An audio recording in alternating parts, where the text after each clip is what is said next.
여호와께서는 그의 성전에 계시고 여호와의 보좌는 하늘에 있으며 그의 눈이 인생을 통촉하시고 그의 안목이 그들을 감찰하시도다. 이스라엘아 들으라. 우리 하나님 여호와는 오직 유일한 여호와이시니 너는 마음을 다하고 뜻을 다하고 힘을 다하여 내 하나님 여호와를 사랑하라. 아멘. 우리 전심으로 하나님 아버지께 찬양을 드립시다.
이제 우리 하나님의 말씀을 함께 보겠습니다.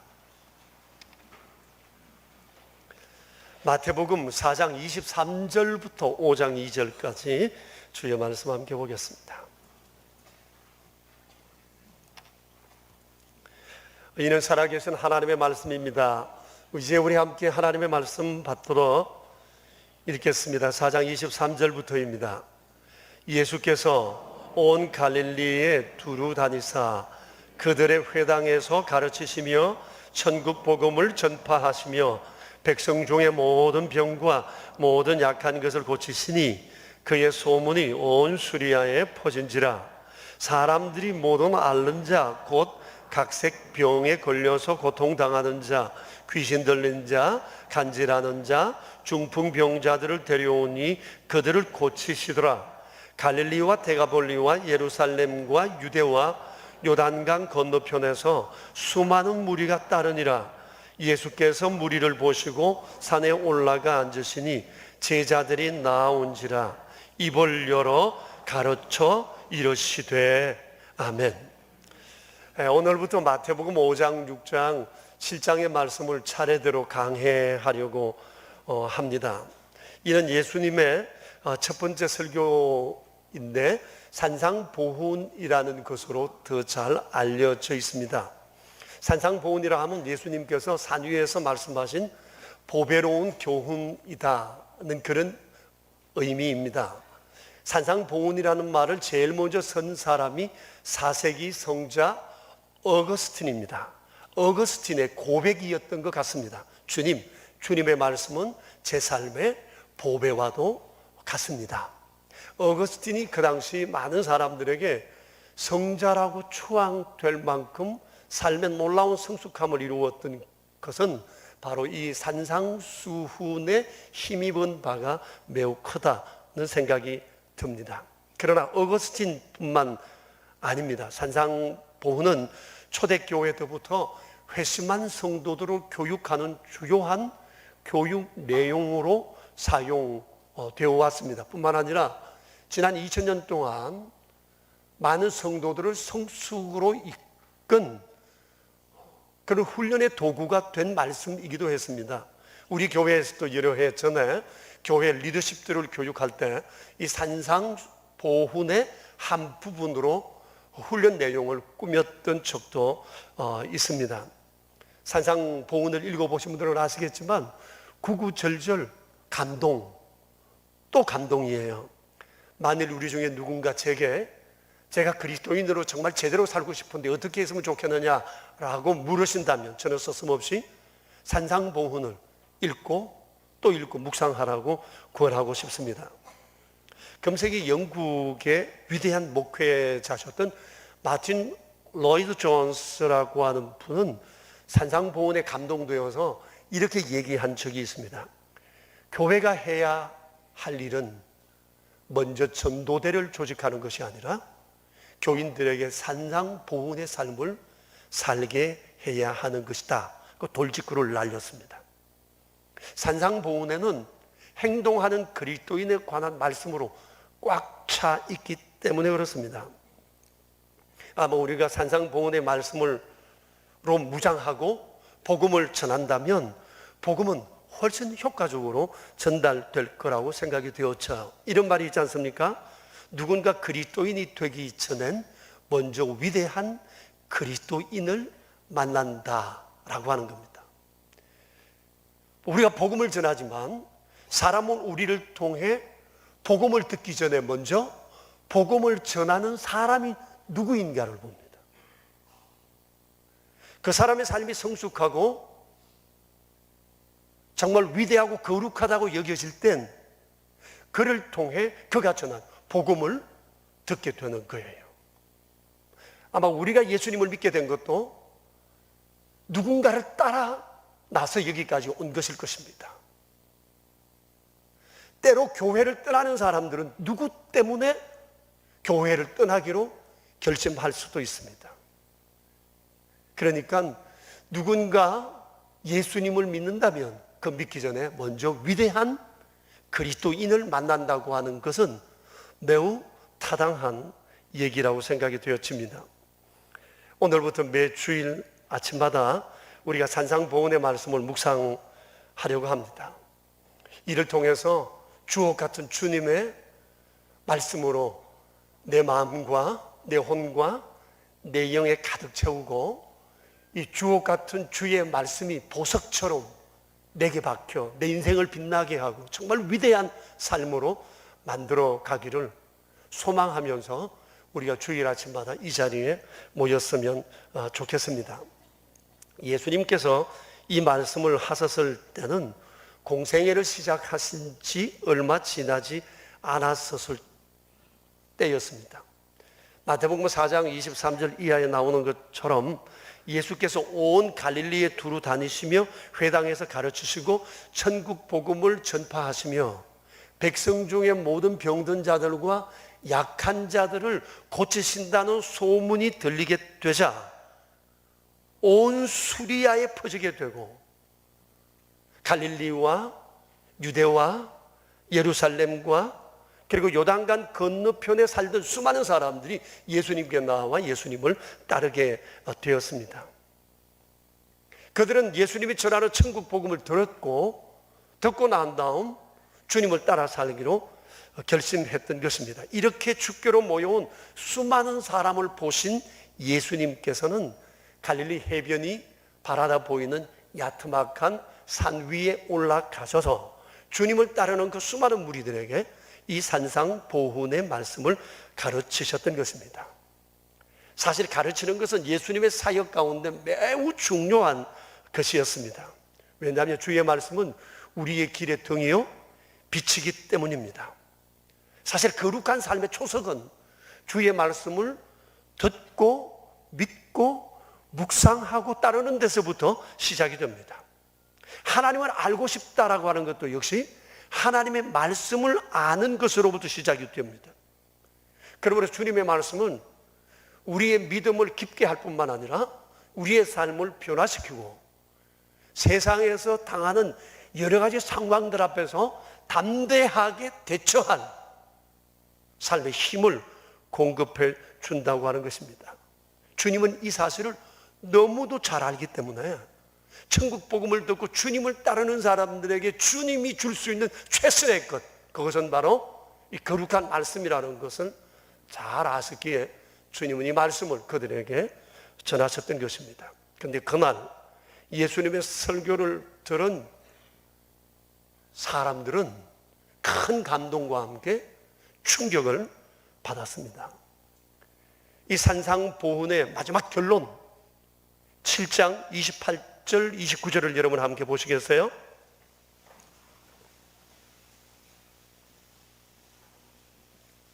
예수께서 이 말씀을 마치심에 무리들이 그의 가르치심에 놀라니 같이 읽어봅시다.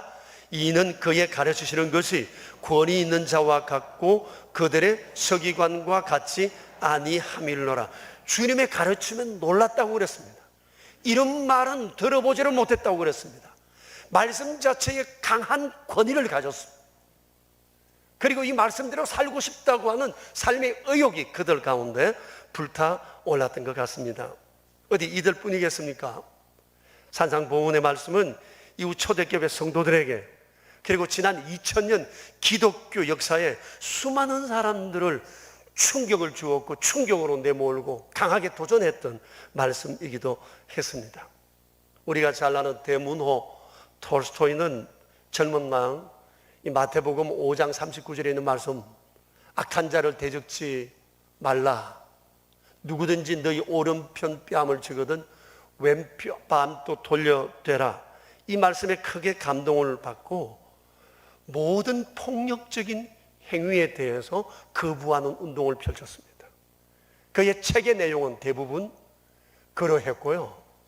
그는 이것을 아예 대사회적 폭력 운동에 맞서는 운동에 앞장서기도 했다고 합니다. 독일의 천렬 재상이라고 일컬어지는 비스마르크라고 하는 사람은 그의 철학 박사 논문을 과연 산상보훈으로 국가를 통치할 수 있을까라고 하는 주제로 논문을 썼다고 전해지고 있습니다. 그만큼 이 산상보훈은 내 개인과 사회와 국가의 삶에 어떤 변화를 초래할 수도 있다고 하는 것에 대한 기대를 보는 사람마다 가지게 되었다고 하는 거예요.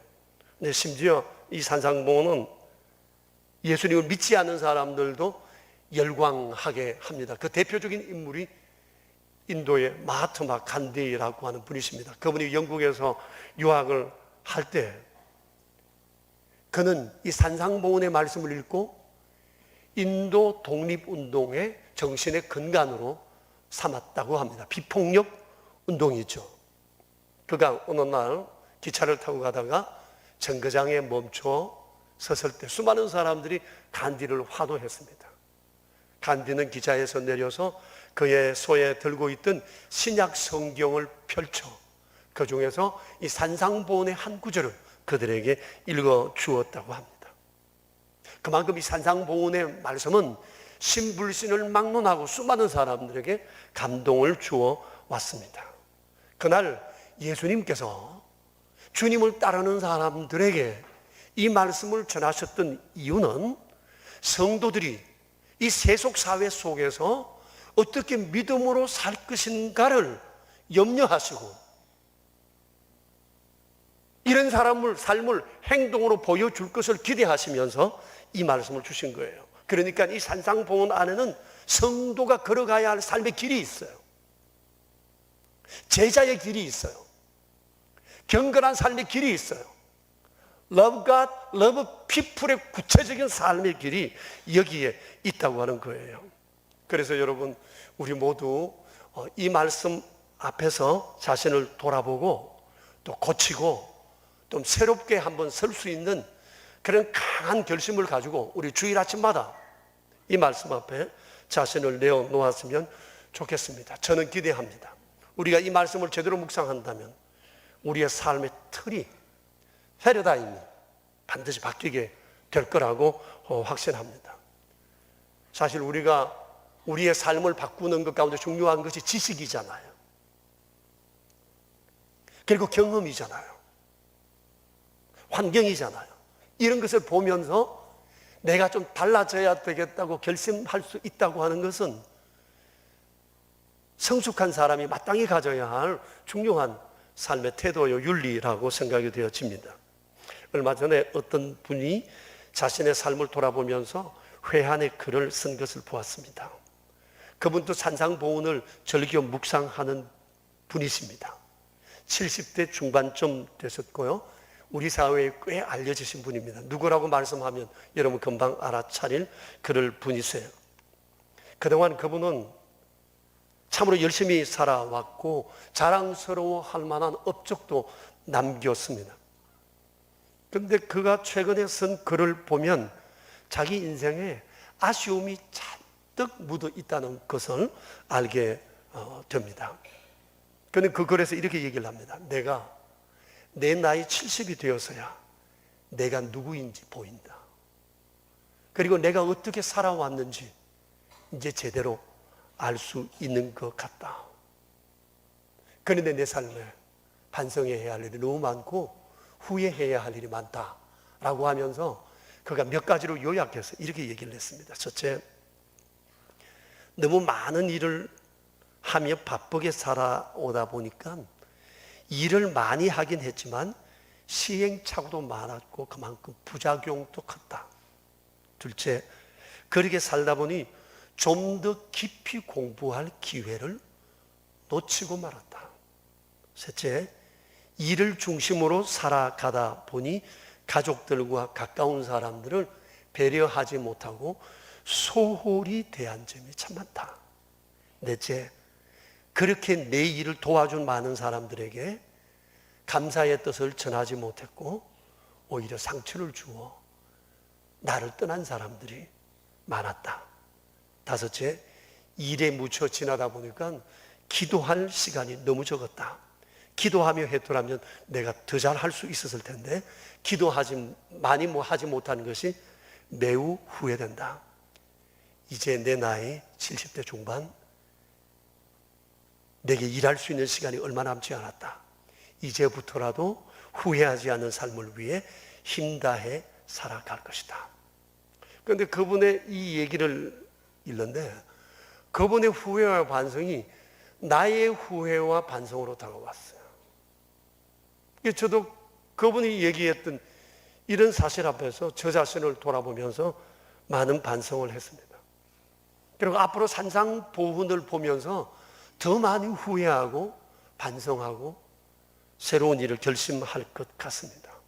이런 후회와 반성과 결심은 요즘 새벽 예배 때마다 묵상하는 에스겔서를 통해서 날마다 아침마다 그리고 말씀을 묵상하고 준비하는 동안 끊임없는 저 자신에게 채찍질이 되어가고 있습니다. 이 하나님의 말씀이 거울처럼 나를 확 비추고 있기 때문에 그 말씀 앞에서 꼼짝할 수가 없게 되는 것입니다. 에스겔서를 보면서 당시 에스겔서에 나오는 이 백성들의 삶을 보며 정말 두려운 마음으로 이 말씀을 묵상하고 있어요. 그런데 고무적인 것은 그렇게 나쁘지 아니하고 허물짐에도 불구하고 자신의 허물을 깨닫고 반성하기만 하면 주님은 지난 날을 다 잊으시고 새롭게 시작할 길을 마련해 주신다고 하는 사실입니다. 하나님이 우리에게 원하시는 것은 위대한 삶이 아니라 잘못 살아왔습니다. 죄송합니다. 매우 후회됩니다. 주님 바라보며 바르게 살고 싶습니다. 이 한마디 하나님께서 듣고 싶어 하시는 것 같습니다. 여러분, 에스겔서 당시 하나님의 백성들의 삶은 너무너무 비참했습니다. 바벨론이라고 하는 신생 제국에 참패해서 망하고 성벽은 무너지고 성과 온 동네가 불에 타서 황폐해지고 말았습니다. 그들이 그토록 애착을 가졌던 물질적인 것 다 잃어버렸습니다. 포로가 되었고 바벨론에 끌려와 노예로 살고 있었습니다. 왜 그랬냐? 그들의 죄 때문이었습니다. 하나님의 백성은 망하지 않습니다. 망하지 않는데 그들이 망했습니다. 하나님이 망하게 하신 겁니다. 하나님은 이대로는 아무리 모든 것을 채워줘도 하나님 앞에 사람 구신 못한다는 것을 생각하셨기 때문에 그들을 갈아엎기로 마음을 먹으셨어요. 그리고 판을 바꾸시기로 결심을 하셨습니다. 그래서 바벨론이 그들을 하나님께서 맡기셨던 거예요. 때려서라도 돌이켜야 되겠다고 생각하신 거예요. 것입니다. 그런데 문제는 그들에게 후회와 반성이 없었다는 겁니다. 그렇게 맞으면서도 자기 잘못을 몰랐습니다. 오히려 하나님께서 택한 백성을 이렇게 대하시면 안 되지, 그래도 택한 백성인데 라고 하면서 하나님을 원망하는 사람들이 많았습니다. 자, 그럼에도 불구하고 하나님께서 그 백성을 향한 사랑은 변함이 없으셨어요. 주님은 그들의 무너진 삶을 세워주려 하셨고 장래 그들의 인생의 변화된 삶의 모습을 환상으로 미래 청사진을 그들에게 보여주시기도 하셨습니다. 그러면서 하나님께서 그들에게 원하신 것은 딱 하나입니다. 잘못했다는 걸 인정하라는 겁니다. 우리가 정말 잘못 살아왔다는 그 말 한마디 고백하라는 것이었어요. 그렇게 돌아가기만 하면 하나님께서는 그들을 새롭게 일으켜 세우시겠다고 말씀하셨어요. 이 사실을 알게 하시려고 주님은 에스겔을 비롯해서 수많은 선지자들을 보내시고 그들에게 하나님의 마음을 말씀으로 담아 그들에게 주셨던 것입니다. 그런데 그들이 결국 돌이키긴 했습니다. 그런데 그 돌이킴의 세월이 무려 70년이 걸렸습니다. 30년은 한 세대라고 보았을 때 이 사실을 깨닫지 못하고 인생을 끝낸 사람들이 그들 중에 부지기수였다고 하는 것입니다. 돌이킨 건 잘했지만 70년 만에 돌이켰다는 것은 얼마나 그들이 미련한 사람이었는가를 우리에게 잘 보여주고 있습니다. 근데 새벽마다 에스겔서를 묵상하면서 깨닫게 되는 것은 이런 미련함이 내게도 있다는 겁니다. 내가 내 죄를 못 봐요. 보려고 하지를 않아요. 인정하지도 않아요. 생각도 하지를 않아요. 그러니 여러분 생각해 보십시오. 서두에 말씀드렸던 그분이 70대 중반이지만 자신의 삶을 돌아보면서 반성하고 후회하고 새로운 결심을 한다고 하는 것은 얼마나 다행스러운 일인가라고 하는 것입니다. 일반적으로 사람들이 나이가 들수록 고집스러워진다고 그러지 않습니까? 여러분은 어떠세요? 이러한 우리에게 하나님께서 산상보훈의 말씀으로 도전하고 계세요. 이 말씀은 앞으로 우리에게 큰 거울 같은 역할을 할 것이고 우리의 삶을 아주 깊이 조명해 주실 것입니다. 외국을 나가기 위해서 여러분 공항에 출국장에 가보셨죠? 통과하기 위해서 반드시 엑스레이 투시기 앞에 양발을 벌리고 양팔을 벌린 채 서 있어야 합니다. 이 산상보훈의 말씀 앞에 우리가 양팔을 들고 다리를 벌리고 섰으면 좋겠어요.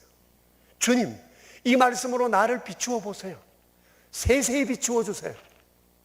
다 털어내어 주십시오. 그리고 주의 말씀의 보석으로 내 안에 다시 한번 박아주사 내 인생을 주의 말씀으로 빛나게 하시고 위대한 삶을 살게 해주세요. 이런 소망이 우리 안에 있었으면 좋겠습니다. 왜냐하면 이 산상보훈에는 우리의 삶의 전반에 대해서 아주 구체적으로 말씀하고 있기 때문에 그렇습니다. 어떤 내용이 있는지 아십니까? 신앙의 본질에 대해서 짧지만 아주 분명하게 말씀하셨고요. 삶의 목적과 비전은 무엇이어야 하는지에 대해서 말씀하십니다. 인격적인 자질과 대사회적인 그리스도인의 태도와 신앙 윤리와 가정생활, 인간관계, 물질생활, 예배, 기도, 구제, 금식, 하나님의 말씀에 대한 자세, 언어생활, 결혼, 이혼, 성윤리 등등 모든 우리의 삶의 전반에 대해서 언급하고 있기 때문에 그렇습니다. 그렇기 때문에 우리가 이 산상보훈 앞에서 양팔을 벌리고 제대로 나 자신을 관찰할 수만 있다면 산상보훈의 말씀은 그 능력과 권능으로 우리의 삶을 새롭게 만들어 가게 될 것입니다. 정말 우리의 삶이 보석처럼 가꾸어지게 될 것이라 생각합니다. 그런데 여러분, 거룩하신 하나님의 말씀대로 살아야 된다고 알고는 있지만 이게 말처럼 쉽지는 않습니다. 실패할 수도 있습니다. 그래서 또 노력하고 또 일어서야 합니다. 죄송합니다만 저는 지난주에 이 사실을 뼈저리게 경험했습니다. 아시다시피 지난주에 제가 최요한 목사님과 함께 중국 CUC 졸업식에 참여하러 갔지 않았습니까? 가서 그만 공안에 붙들렸습니다. 이틀 동안 조사를 받고 풀려났습니다.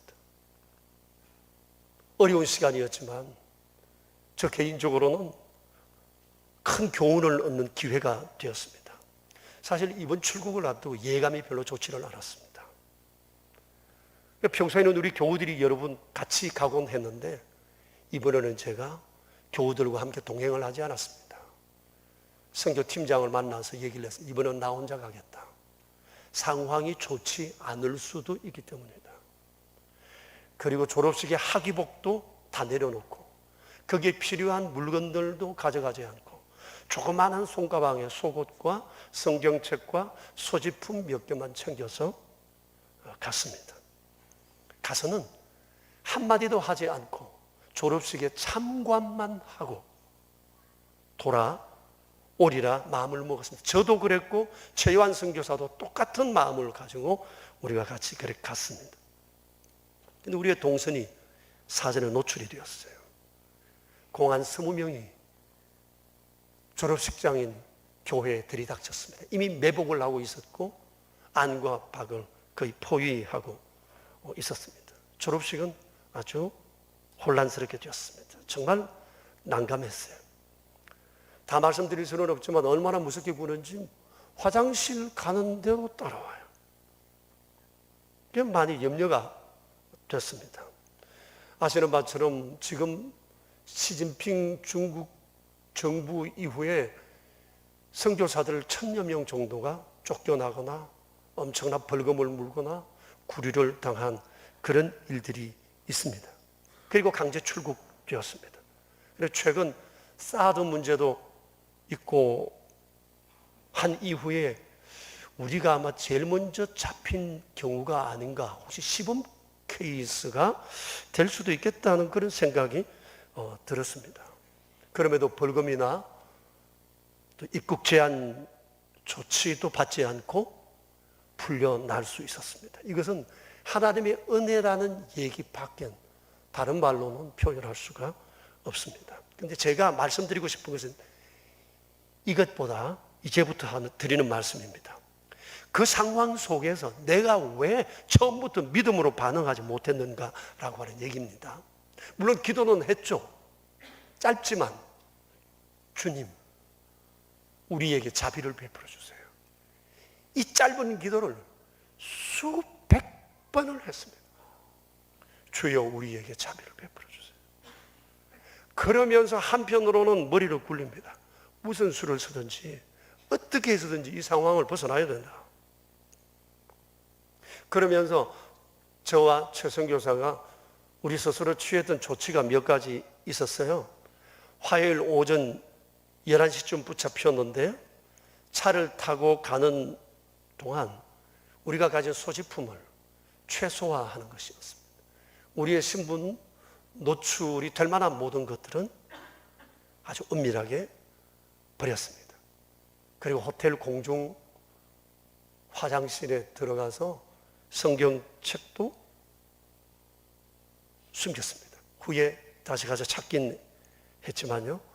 그렇게 공안에 가서 두 사람이 따로 조사에 임했는데 마치고 풀려난 시간이 밤 9시 30분이었습니다.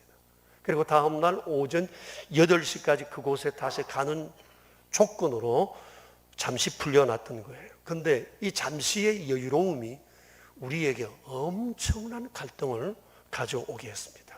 이겁니다. 다음날 공안국에 갈 것이냐 아니면 지금 도망쳐서 한국으로 돌아갈 것이냐. 요 갈등 속에 우리는 호텔에 들어가지 않고 1시간을 모여서 함께 궁리를 했습니다. 결론은 지금 중국을 떠나야 한다. 다음에 중국에 들어가지 못하는 한이 있다고 할지라도 지금 중국을 벗어나야 된다. 그래야 우리도 살고 중국 현지에 있는 동역자들도 살 수 있기 때문이다. 그리고 다음날 공안에 다시 간다는 것이 아주 끔찍했기 때문입니다. 그래서 별의별 궁리를 했습니다. 하얼빈에서 대련 가면 인천으로 돌아오는 배를 타게 되는데 8시 이전에 타자면 거기서 1000km나 떨어져 있는데 어떻게 갈 것이냐. 이곳에서 가장 좋은 차를 대절해서 1000km를 가면 돈이 얼마 나오지? 물어봤더니 170만 원 달랍니다. 그래도 가야지. 시간이 안 됩니다. 밤에 1000km를 10시간이 걸린다는데 시간은 10시간밖에 남지를 않았습니다. 갈 수 있는 길이 없습니다. 밤이 너무너져가지고 하늘길도 막히고 백길도 막히고 육로길도 다 막혔습니다. 참 막막했어요. 근데 여러분, 이렇게 모든 길이 다 막히고 우리가 계획한 일들을 하나도 성취할 수 없게 되자 그때서 하나님의 말씀이 기억난 겁니다. 다니엘서 6장 10절 말씀이었습니다. 다니엘이 자기가 사자굴에 던져짐을 알고 그 조서에 왕의 도장이 찍힌 줄을 알고 자기 집에 돌아가 윗방에 올라가 전에 하던 대로 여호와 앞에 경배하고 기도하고 그의 하나님께 감사하였더라. 이 말씀이 딱 떠오르는 거예요. 그 순간 하나님께 얼마나 죄송했는지 모릅니다. 여러분 아시다시피 제가 불과 한 주일 전에 그 설교했잖아요. 사자굴에 들어갈지라도 전에 하던 대로 우리 합시다. 기도하고 감사하고 하나님 경배해야 합니다. 그래서 다니엘이 올라오지 않았습니까? 살아나지 않았습니까? 그래 하자고 그랬는데 제가 그래 못했어요. 하나님의 말씀을 많이 알고 듣기만 했지 그 말씀을 삶의 고난 속에서 그대로 적용하고 실천하지 않는 저 자신을 보게 되었습니다. 그제서 거룩하신 아버지, 저희를 사랑하시어 사람의 몸을 입고 세상에 오셔서 모든 것 다 내어주시고 저희를 거룩한 주의 백성 삼으신 은총을 감사드립니다. 서병도 선교사님을 인도차이나에 보내시고 필리핀과 베트남과 캄보디아에서 지난 26년에 걸친 아름다운 선교사역에 대한 얘기를 들으며 다시 한번 선교의 소중함과 헌신과 섬김의 아름다운 자취, 결과를 보지 않는 선교의 심음이 얼마나 소중한가를 우리로 알게 해주셔서 감사합니다.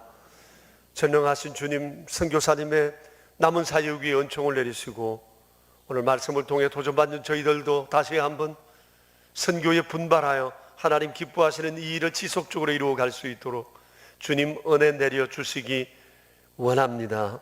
오늘도 저희들이 드린 이 예물이 주의 나라와 주의 의를 이루는 일에 아름답게 사용되게 하여 주시옵소서. 여러 모양으로 드려진 귀한 예물의 손길들을 기억하여 주시옵소서. 11조 예물과 감사 예물과 주정헌금, 오른손 헌금과 완달라 선교 헌금과 사랑의 식탁으로 구별하여 드려진 귀한 예물들, 주님 오시는 그날까지 끊임없는 헌신이 이루어져 아버지를 영화롭게 드리는 저희 그리고 명선교회 되게 하옵소서. 우리 구주 예수 그리스도 이름으로 기도드리오며 이제는 선교를 위하여 세상에 오신 주 예수 그리스도의 은혜와 죄인들을 용납하사 주의 자녀 삼으신 아버지의 크신 사랑하심과 저희 안에 계셔서 날마다 선교의 주님을 기억하고 선기를 이루어 가도록 도우시는 성령님의 교통하심이 모인 저희 무리들과 명선의 모든 가족들과 주님의 몸 되신 교회 위에 이제로부터 영원히 함께 계시옵기를 간절히 축원하옵나이다. 아멘.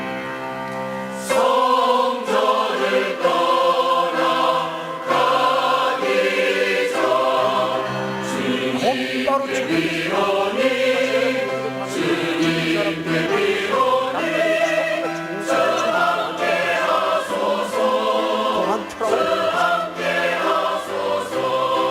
그리고 인천공항에 내렸는데 공기부터 그러면서 최선교사가 그런 얘기를 했습니다. 역시 다니엘은 신앙의 고수고 우리는 한참 하수다. 다니엘은 그런 상황 앞에서 갈등도 하지고 전혀 생각 없이 그는 평소에 하던 대로 행하지 않았느냐. 최 목사, 나는 일주일 전에 이 설교를 해놓고도 내가 지금 이런 짓을 하고 있다. 주님 앞에 너무너무 죄송스럽다. 그러면서 생각했습니다. 이 하나님의 말씀을 일상화한다는 것이 정말 어렵다는 거예요. 앞으로 우리는 산상보훈의 말씀을 묵상하지만 그리고 그 말씀 앞에서 내 팔을 벌리고 주님 나를 스캔해 주세요. 나를 일일이 다 찍어보시고 나쁜 거 다 가려주시고 버리게 해주세요. 결심을 하고 그 다음날 또 주님 앞에 팔 벌리고 서면 똑같은 죄를 우린 또 반복하여 지을 수도 있습니다. 그럼에도 불구하고 넘어질지라도 실수할지라도 또 죄를 범할지라도 끊임없이 주님 앞에 팔 벌리기 하면 언젠가는 주의 거룩하신 말씀이 보석처럼 내 안에 박혀 내 인생은 빛나게 만들어 갈 것이라고 확신합니다. 우리가 연초에 이 명선인의 경건생활 이걸 나누어 드리고 여러분들도 체크하고 계시겠지만 여기 벤자민 프랭클린의 거룩한 경건생활의 습관 있잖아요. 이 13가지 정말 벤자민 프랭클린 보통 사람 아니라는 생각을 했습니다. 위대함은 그냥 만들어지는 것은 아니다. 이 사람은 13가지 생활 습관을 두고 평생을 훈련했습니다. 얼마나 그도 좌절하고 넘어지고 자기 스스로 부끄러움을 많이 경험했을까 그런 생각을 합니다. 그래서 저는 앞으로 이 산상보훈의 말씀에 큰 기대를 걸고 있습니다. 무엇보다도 저 자신을 새롭게 보수하는 그런 기회로 삼고 싶습니다. 많이 안다, 목사다, 오랜 신앙생활을 했다라고 하는 이 달아빠진 신앙 습관을 좀 바꿀 수 있어야 되겠다, 그런 생각을 합니다. 그리고 오늘 성경의 말씀처럼 수많은 무리가 주님을 따라 말씀을 들었으나 제자는 몇 남지 않았고 주님을 따라간 사람은 소수였습니다. 네, 이런 무리는 되지 말아야겠다. 제자의 삶을 살아야겠다. 그래서 산상보훈의 말씀이 내 인생의 보석처럼 나를 빛나게 하여 하나님을 영화롭게 하는 그런 인생을 남은 세월 살아야겠다, 이런 결심을 하고 싶습니다. 이 일에 우리 명선 가족 여러분 모두 함께 해주시기를 축복합니다. 우리 함께 기도합시다. 여러분, 오늘 우리 한번 생각해 봅시다. 사람이, 세상의 사람들이 나를 보고 내 따라 교회 올 수 있겠어요? 나를 보고 예수님 믿을 거라고 하는 그런 확신이 드세요? 복음을 전하는데 왜 열매가 없는가? 누군가 그리스도인이 되기 전에 먼저 위대한 그리스도인을 만난다고 했는데 그 문제 때문 아닐까요?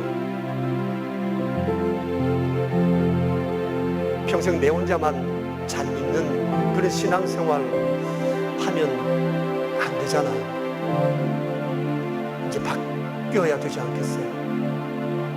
내 인생의 판이 달라져야 되지 않겠어요? 여러분, 이 거룩하신 말씀 앞에 내 인생 스캔 합시다. 다리 벌리고 팔 벌려 주님 앞에 나를 내어놓고 봅시다.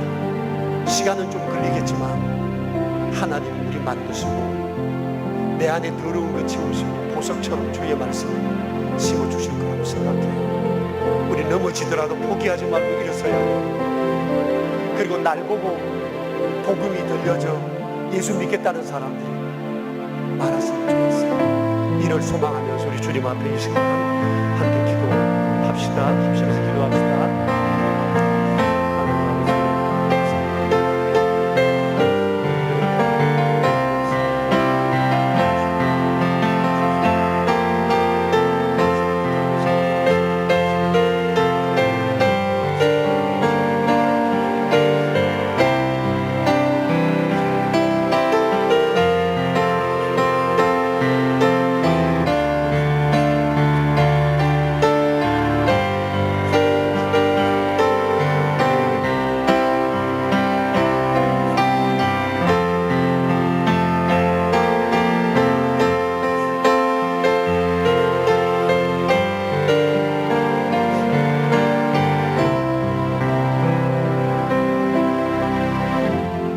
아버지, 허물진 우리 새롭게 하시려고 더러운 우리 인생의 습관들을 내버리고 빛나는 보석처럼 만들어 주시려고 이 거룩한 주일 아침 저희를 이 자리에 부르셨습니다.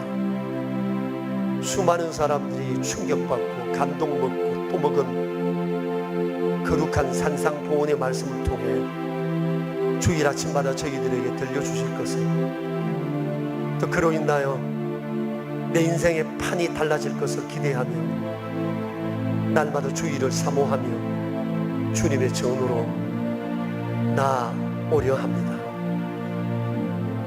돌아보건대 날 보고 예수 믿을 사람이 세상에 얼마나 될까? 부끄럽고 죄송한 생각뿐입니다.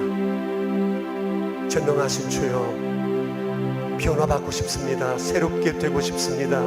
넘어져도 다시 일어나 주님 붙들고 주님 앞에 다시 서고 싶습니다. 양팔 벌리고 주님 앞에 서서 내 인생을 새롭게 조명하고 말씀으로 거룩하게 변화받고 싶습니다. 아직 늦지 않았다 생각합니다. 주여, 이제부터라도 후회를 만들어가지 않도록 저희를 붙들어 주시고 우리 명선인들이 거룩한 제자의 길을 다 걸어갈 수 있도록 주님 함께하여 주시옵소서. 주님 예수 그리스도 이름으로 기도드립니다. 아멘. 이렇게 주의 사랑 많이 받고 사는 저희들 은총을 기억하며 이 시간 예물을 드렸습니다. 베푸신 은혜에는 턱없이 부족하고 저희의 마음을 다 드러내지 못할 만큼 적은 것이나 주여 주 앞에 드려진 귀한 예물 손길들 은혜 베풀어 주시며 행하는 일과 가정 평안으로 이끄시며 세상 사는 날 동안 날마다 주의 큰 사랑 경험하며 드러내는 아름다운 인생 되게 하여 주시옵소서. 11조 예물 감사와 주정헌금 오른손 헌금 완달러 선교 헌금 사랑의 식탁을 복되게 하사 주의 거룩한 영광을 위해 사용해 주옵소서. 주님 예수 그리스도 이름으로 기도드리오며 이제는 왕 되신 주 예수 그리스도의 은혜와 하나님 아버지의 크신 사랑과 성령님의 교통하심이 모인 저희 무리들과 명선의 모든 가족들과 주님의 몸 되신 교회 위에 이제로부터 영원히 함께 계시옵기를 간절히 축원하옵나이다. 아멘.